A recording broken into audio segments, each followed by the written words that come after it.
नमस्कार बंधुगण, आपण देखुंत ओडीबी 24 न्यूज।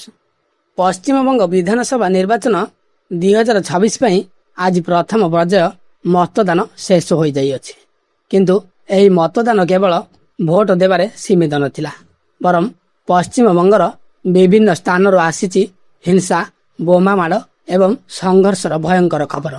तेबे एसबु सत्वे बेंगल जनता गणतंत्र रही महापर्व सामिल होई एक नुआ इतिहास रचिछन्ति। संध्या 5टा सुधा मतदान हार प्राय 90% अतिक्रम करिअछि। तेबे कौन रही पूरा रिपोर्ट, केउठी हला रक्ताक्त संघर्ष जानिबा पई आपण माने भिडियोटी को शेष पर्यंत निश्चय देखंतु। तेबे दर्शक बंधु आज पश्चिम बंग रे 152टी आसन पई प्रथम पर्याय मतदान होइअछि। सकाळ 7टारु भोटरंक मध्यरे अभूतपूर्व उत्साह मध्य देखिबाकु मिलिथिला।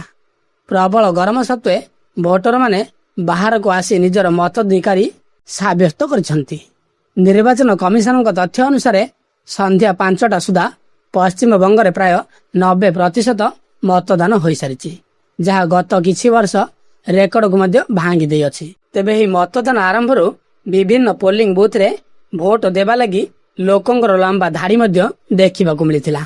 ग्रामांचल सहरांचल सबुटी महिला, वयस्क एवं युवक माने बहु संख्यार मतदान केन्द्र को आसीथिले। तेबे मालतीपुर एक मतदान केन्द्र रे जने महिला मतदाता मृत्यु घटिदेबा सूचना मिली अछि। तेबे ही दुखद घटना सत्वे भोट देबाकु जनसाधारणकर उत्साह को ह्रास पाई नथिबा देखिबाकु मध्य मिली अछि। तेबे दर्शक बंधु सूचना योग्य जे अपराह्न 3टा सुधा मतदान 90% अतिक्रम करने मात्र स्पष्ट हो जाइथिला जे एथर मतदान एक रेकर्ड हेबार संभावना रही अछि। ता सहित राज्यर 3,60,00,000 भोटर मतदान देबे। भाजपा समस्त 152टी आसन रे प्रतिद्वंदिता करुथिबा बेले टीएमसी 148टी आसन रे प्रतिद्वंदिता करुअछि।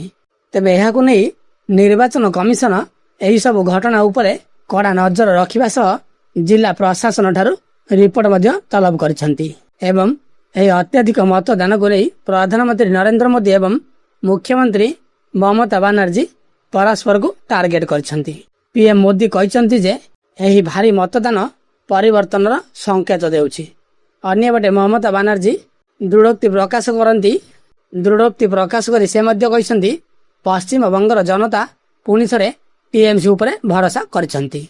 वर्तमान समस्त नजर मे 4 तारिख उपरे, जो दिन जना पड़िबो पश्चिम बंगर हिंसा सिंहासन किए बसिबो। एबे दर्शक बंधु, पश्चिम बंगर ही रेकर्ड मतदान एवं हिंसाकांड उपर आपनकर मत कौन, आपन को कौन लागुची? एथर पश्चिम बंगरे कहार सरकार हेबो? आमे को कमेंट करी निश्चय जणांतु।